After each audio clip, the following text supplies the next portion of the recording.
가정의 달을 맞이하여서 오늘 우리가 특별히 어린이 주일 예배로 드리고 있는데요. 자, 태초에 우리 하나님께서 천지를 창조하시고 세상을 창조하신 후에 우리 하나님께서 가장 먼저 제정하시고 창조하신 공동체가 무엇이었느냐? 바로 가정이었습니다. 가정, 패밀리, 가정. 창조의 제6일째가 되는 날 하나님은 당신의 형상을 따라 흙으로 사람을 빚으시고 그 코에 생기를 불어넣어 아담을 창조하십니다. 그러나 홀로 있는 아담을 위하여서 그가 잠든 사이 아담의 갈비뼈 하나를 취하여서 동일하게 하나님의 형상을 따라 하와를 창조하시고 이 둘을 결혼을 통하여서 한 몸이 되게 하셨습니다. 그러므로 결혼과 부부 생활 그리고 우리의 가정이야말로 인류 역사에 있어서 가장 오래되고 그리고 가장 거룩하고 존귀한 공동체가 바로 가정이라고 할 수가 있는 것입니다. 왜냐하면 지금 우리가 이 땅에서 누리고 있는 모든 것들, 지금 이 땅에 존재하고 있는 모든 것이 어디로부터 나왔느냐? 아담과 하와가 이룬 태초의 가정에서부터 지금 우리가 이 땅에서 보고 있고 누리고 있는 모든 것들이 다 존재하였기 때문입니다. 다시 말해 학교도 어디서부터 시작이 된 거예요? 학교도 가정에서부터. 병원이 어디서부터 시작해요? 여러분 옛날에 병원이 어디 있어요? 다 가정에서 엄마가 할머니가 다 이렇게 그냥 침 발라서 이렇게 해주고 다 이렇게 한약 때려주고. 여러분 병원도 가정에서부터 시작을 한 겁니다.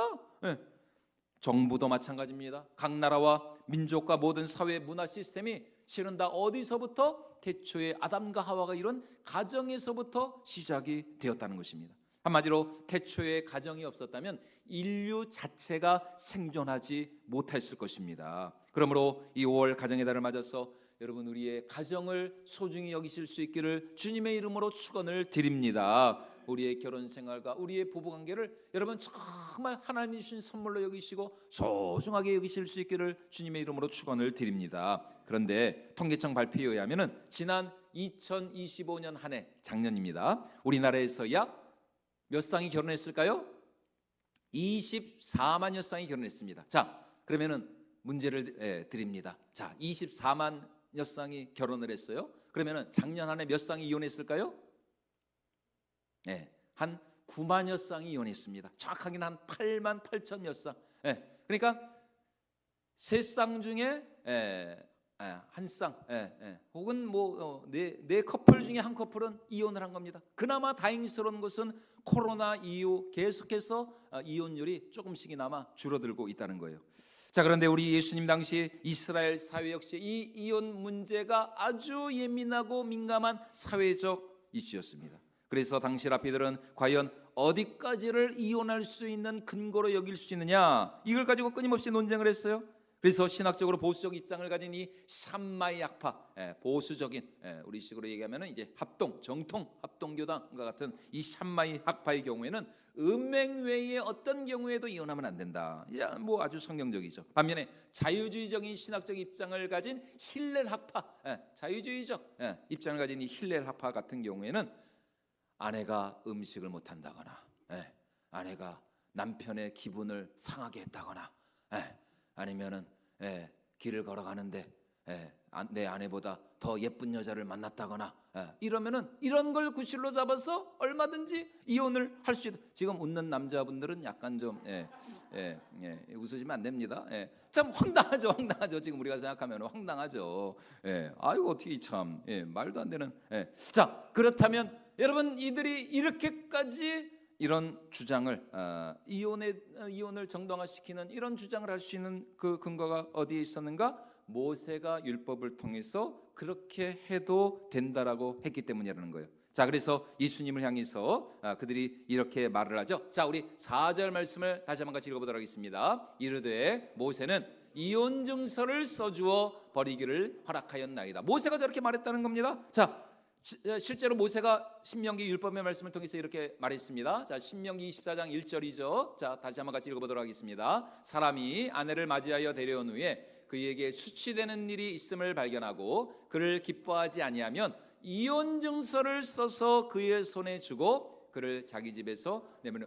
여러분, 모세의 율법 신명기에 분명히 저렇게 기록이 되어 있습니다. 저 말씀을 근거를 해서 지금 이 바리새인들과 서기관들이 예수님께 이렇게 말하는 거예요. 그에게 수치는 일이 있으면은 얼마든지, 아내를 기뻐하지 않으면은 얼마든지 이혼 증서만 써주면은 이혼이 가능하다는 것입니다. 자, 하지만 예수님은 모세가 왜 그렇게까지 말을 할 수밖에 없었는가? 그 신명기 24장 1절에 그 기록된 그 모세의 율법의 진정한 의도와 그 진의가 무엇인지를 이렇게 말씀하십니다. 자, 우리 오늘 5절 말씀입니다. 다시 한번 같이 읽어보도록 하겠습니다. 예수께서 그들에게 이르시되 너희 마음이 완악함으로 말미암아 이 명령을 기록하여 너희 마음이 어떠함으로 말미암아? 완악함으로 말미암아. 완악함으로 말미암아. 왜 모세가 신명기 24장에서 그렇게까지밖에 말씀을 할 수밖에 없었느냐? 우리 마음의 완악함 때문이라는 것입니다. 우리 마음의 완악함과 완고함, 우리의 이 교만하고 악한 본성 때문에 부득이하게 어쩔 수 없이, 그야말로 영화 제목처럼 어쩔 수 없이 이 모세가 율법에 그렇게 그런 규례를 주었다는 것입니다. 왜냐하면 당시 유대 사회에서 이혼 증서 없이 쫓겨난 여성들은 생계가 불가능한, 그 당시 고대 사회에서 여자가 할 수 있는 일이 거의 없어요. 먹고 사는 일이 불가능합니다. 그렇다고 이혼 증서 없이 쫓겨났다가 당장 생계를 해야 되니까 다른 남자와 그러면 재혼을 해요? 이혼 증서 없이 재혼을 했다고 여러분 한번 생각해 봅시다. 그러다가 본 남편이 저 여자가 내 허락도 없이 동의도 없이 가가지고 다른 남자와 저렇게 결혼을 했다, 간음죄로 그렇게 고소하면은 이혼 증서가 없으니까 남자로부터 정식적으로 그렇게 이혼을 당했는지 안 당했는지 확인할 방법이 없잖아요. 그러니까 이혼 증서 없이 쫓겨난 여자가 다른 남자와 재혼을 하면은 그 여자는 간음죄로 고소를 당할 수가 있는 것입니다. 그래서 모세가 명한 것이 뭐예요? 니들이 정말 이혼하려면은 그래도 최소한 그녀가 다른 남자와 재혼할 수 있도록 그녀에게 이혼 증서를 써주어서 그녀를 내보내라는 것입니다. 그래야 그녀가 살 수가 있으니까요. 지금 모세가 명한 이 율법은 이혼이 정말 하나님의 뜻이어서가 아니라 당시 가장 연약한 사회적 약자였던 여성을 보호하기 위한 최소한의 이 율법적인, 이 법적 제도적인 안전장치였다는 것입니다. 그래서 남자가 이혼 증서를 쓰려면 그래도 최소한 한 번은 더 생각을 해야 될 거 아니에요. 이혼 증서를 어떻게 쓸 것인가, 한번 고민을 해야 될 거 아닙니까? 시간이 필요하고 또 여러 가지 당시 제사장에게 나가야 될 거고, 제사장이 또 물어볼 거네요. 아이고 웬만하면 같이 살지. 야 나도 사는데 야 너도 같이 살아. 여러분 제사장이 그럴 거 아닙니까? 여러분 혹시라도 저한테 이혼 상담을 하려 오시면 여러분 제 답은 정해져 있습니다. 이혼하면 안 됩니다. 여러분 저도 사는데 여러분들은 여러분 당연히 사셔야죠. 저 같은 사람도 사는데 여러분, 그러니까 이혼 증서를 이렇게 쓰려면은 왜 웃으신지 모르겠지만 이혼 증서를 쓰려면은 최소한 한 번은 더 생각을 해야 될 거 아닙니까? 여러분 우리나라도 그래서 뭐가 있어요? 우리나라도 이혼이 쉽지가 않습니다. 이혼 그 뭐예요? 숙녀제도? 뭐 그런 게 있죠. 이게 이게 한 번에 되는 게 아니라니까요. 시간이 필요하고 과정이 필요합니다.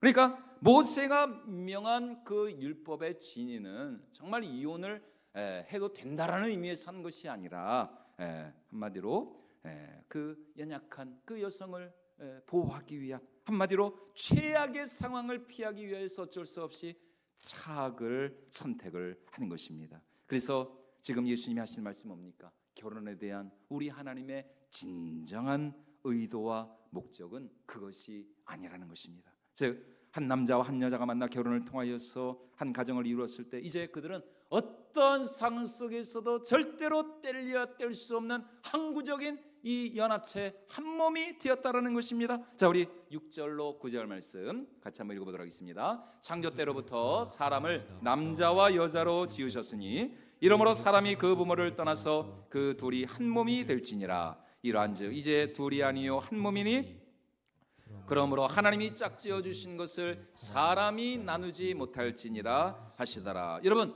누가 짝지어 주셨다고요? 하나님이 짝지으셨다. 하나님이 하와를 지으시고 하와를 아담에게로 이끌어 가신 분이 누구십니까? 하나님이십니다. 하나님께서 하와를 지으시고 하와를 아담에게 이끌어 가셨어요. 우리 하나님이요. 그러니까 최초의 중매장이가 누구예요? 실은 하나님이십니다. 하나님.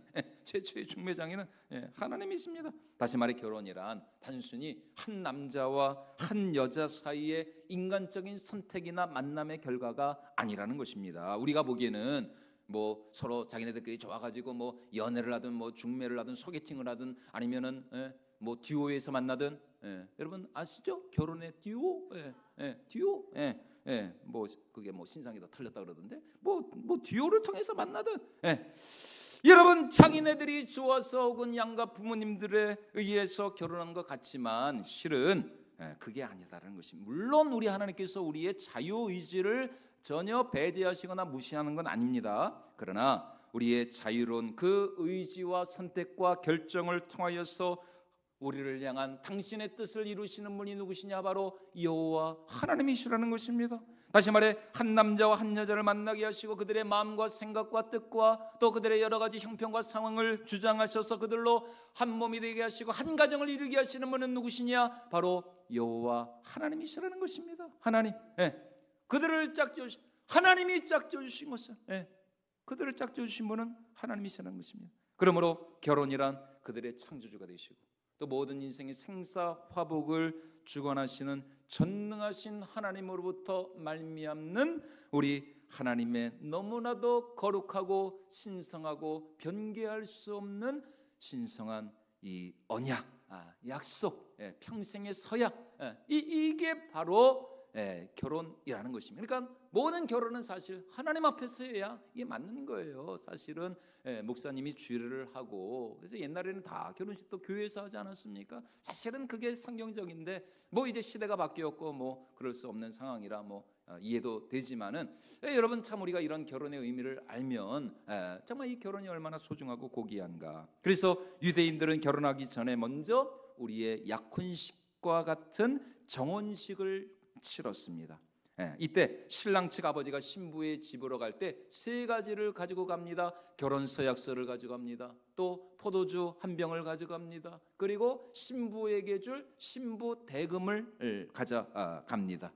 신부에게 이 지참금을 주는 신부에게 한마디로 이 돈을 주는 이유는 뭐 신부를 돈을 주고 사온다는 그런 의미가 아니라 그만큼 우리 가정에 들어오는 이 신부가 이 며느리가 이 아내가 그만큼 소중하고 고귀하고 거룩하다 소중하다라는 그런 뜻입니다. 그리고 나서 이제 신랑의 아버지가 양가 모든 일가 친척 가족들이 보는 앞에서 결혼 서약서를 낭독합니다. 그 위에 신부가 먼저 이 포도주 반잔을 이렇게 마시는 거예요. 이거는 맹물이지만 신부가 먼저 포도주 반잔을 마십니다. 그리고 나서 그 결혼 서약서에다가 포도주 몇 방울을 떨어뜨려. 그리고 나서 이제 남은 그 반잔을 신랑이 마시는 것이죠. 여러분 이것은 이 결혼이 정말 여러분 포도주가 무슨 색깔이에요? 붉은 색깔이잖아요. 포도주가 뭐를 상징해요? 피를 상징합니다. 한마디로 이 서로 이 결혼이 이 신랑 신부 서로 간에 피로 맺어진 거룩하고 신성한 언약이며 서로의 목숨을 담보하는 즉 죽음 외에 그 어떤 것도 이제 우리 둘 사이를 끊을 수 없다라는 신랑 신부 사이의 이 맹세, 이 서약을 상징하는 행위가 바로 이 고대 이 유대 사회의 이 정혼 예식이었습니다. 그만큼 유대인들에게 있어서 결혼이란 너무나도 거룩하고 신성한 생명의 언약이었어요. 그런데 안타깝게도 인간의 죄가 들어오는 아담과 하와가 이 에덴 동산에서 선악과를 따먹은 이후에 이 거룩한 결혼 제도가 깨어지고 무너지게 되었습니다. 태초에 사단은 하나님의 창조 세계 가운데 가장 기초가 되고 가장 이 거룩하고 핵심이 되는 가정을 공격한 이 사단 마귀가 다른 걸 공격한 게 아닙니다. 태초에 가정을 부부 사이를 공격한 거예요. 부부 사이를 이간질시키고 그래서 아담은 왜 너 먹지 말라는 선악과를 따먹었느냐? 하나님이 그렇게 물으시니까 아담은 누구 탓을 해요? 하와 탓을 하고 하와는 뱀 탓을 하고 여러분 부부 사이를 그렇게 이간질시키고 악한 마귀 사단이 말이죠.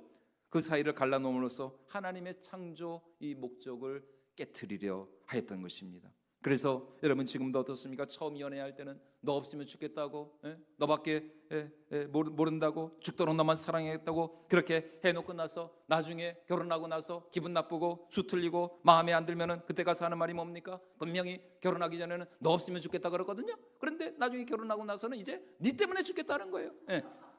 참 여러분 이렇게 사람이 그냥 손바닥 짚듯이 이제는 너 때문에 죽겠대요. 또 요새는 조론이라 그래가지고 참 뭐 별것도 다 생겨. 이혼은 안 하고 이제 나중에 나이 들어가지고 애들 다 장가 시집가고 다 자식들 다 떠나보내고 나서 이제 다 각자 이제 그냥 우리끼리 그냥 뭐 이혼하기는 뭐 그냥 번거롭고 그러니까 그냥 우리 서로 타치하지 말고 그냥 우리 각자 알아서 따로따로 삽시다. 여러분 그러나 오늘 성경이 우리에게 말씀하는 결혼이란 무엇입니까? 결혼이란 여러분 잘 들으십시오. 하나님 안에서 한 남자와 한 여자가 만나 서로 하나가 되는 것입니다. 단순히 서로의 몸만 하나가 되는 것이 아니라 서로의 생각과 감정과 뜻과 소원과 그 의지가 그들을 하나 되게 하신 하나님 안에서 결코 나누어질 수 없고 깨어질 수 없고 분리될 수 없는 온전한 하나의 인격체가 되는 것. 그래서 둘이 만나 뭐가 돼요? 하나가 되는. 분명히 둘인데 삼위일체 하나님이 하나 되신 것처럼 분명히 둘인데 둘이 만나 하나가 되는 것. 온전한 하나의 인격 공동체를 이루는 것입니다. 그것이 바로 결혼이고 부부라는 것입니다. 물론 한평생 이혼하지 않고 한 몸으로 산다는 것이 어려운 일이죠. 힘든 일입니다. 아까도 말씀드렸던 것처럼 여러분 서로 모든 게 다 맞아서 모든 게 다 좋아서 사는 부부가 글쎄요 많이 계시겠죠. 많이 계시겠죠. 아니 그런데 저희 부부는 꼭 그렇지만도 않습니다. 그래서 오죽하면 저희 애들이 하는 말이 뭡니까? 아 엄마 아빠는 왜 이렇게 안 맞아? 왜 이렇게 안 맞아?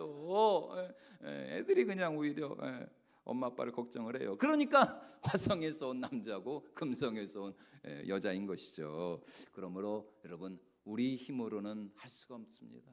우리 힘으로는 할 수가 없어요. 예수님 말씀하신 것처럼 예수님 뭐라고 그러셨어요? 우리의 마음은 늘 완악하고 우리의 마음은 교만해지기 쉽고 서로를 정말 사랑하고 섬기고 서로를 위해 헌신하려 하기보다는 내가 대접받고 싶고 내가 왕이 되고 싶고 내 주장대로 내 욕심대로 내 뜻대로 하고 싶거든요. 그러니까 부딪히고 갈등하고 그러니까 싸우는 것이죠. 그러므로 우리 부부가 하나 되고 우리 가정이 천국을 이루기 위해서는 어떻게 됩니까? 이 완악하고 굳은 마음 가운데 하나님의 은혜가 임해할 줄로 믿습니다. 우리의 이 굳은 마음 가운데 성령 하나님께서 능력으로 역사하셔서 정말 우리가 착하고 좋은 마음으로 서로 사랑하며 섬기며 부드러운 마음을 가지고 우리가 서로를 위로하고 긍휼히 여기며 사랑으로 감싸 안을 때에 여러분 우리 가정이 천국을 이루고 우리 부부가 정말 행복한 가정생활을 하게 될 줄로 믿습니다. 남편의 마음 가운데도 아내의 마음 가운데도 하나님의 은혜가 임하고 또 하나님의 성령이 임할 때에 여러분 우리 가정이 정말 사랑과 생명이 넘치는 행복하고 화목한 축복의 가정을 이루게 될 줄로 믿습니다. 바로 그때 남편은 아내를 아끼고 사랑한 어떻게 해요? 그리스도께서 우리의 영원한 신랑 되신 그리스도께서 그의 신부된 몸된 교회를 위해서 자신의 몸을 내어주신 것처럼 그렇게 남편은 아내를 위해서 자기 자신을 희생하면서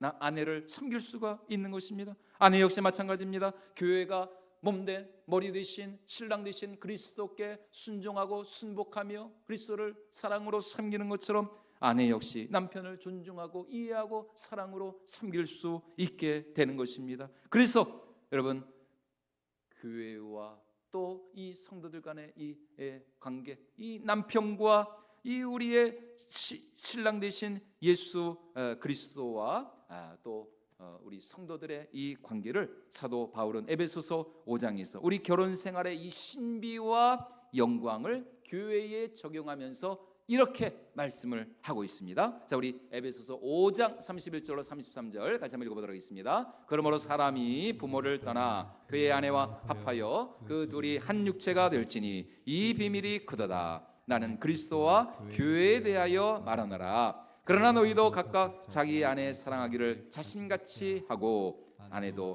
자기 남편을 존경하라.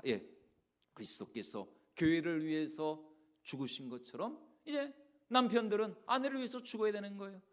마찬가지로 교회가 머리 대신 예수 그리스도를 존중히 여기며 또 예수님을 섬기는 것처럼 그렇게 아내들도 남편을 그렇게 존중히 여기고 이해하며 섬기게 되는 것입니다.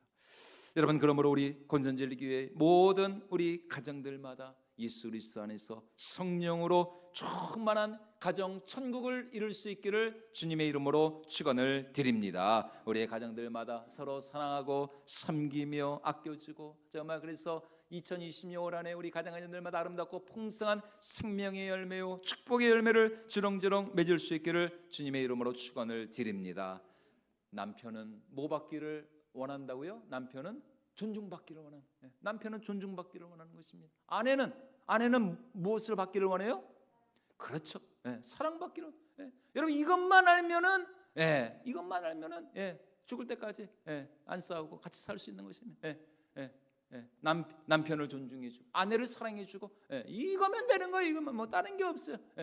그래서 정말 우리 남편들은 언제나 예수님의 마음을 가지고 아내를 사랑하는 것이고, 또 우리 아내들은 언제나 교회 이제 교회의 그 마음을 가지고 남편들을 존중히 여기고 또 사랑으로 섬기는 그런 참 행복하고 화목한 축복의 명문가를 이뤄야 할 줄로 믿습니다. 그래서 정말 2026년 올 한해 우리의 삶이 또 우리의 가정이 우리 주님이 주시는 참된 평안과 기쁨과 행복이 넘치는 그런 천국과 같은 가정 천국을 이룰 수 있기를. 그래서 다음 주 이제 온 세대 예배, 연합 예배를 우리가 드리게 되는데, 우리 가정 더 거룩하고 행복하게, 이런 주제를 가지고 다음 주에 온 세대 연합 예배를 드립니다. 그래서 다음 주에는 꼭 우리 가족 식구들과 함께 주의 전에 나와 예배로 하나님께 영광을 드리고 또 우리 가정 천국을 이룰 수 있기를 주님의 이름으로 축원을 드립니다.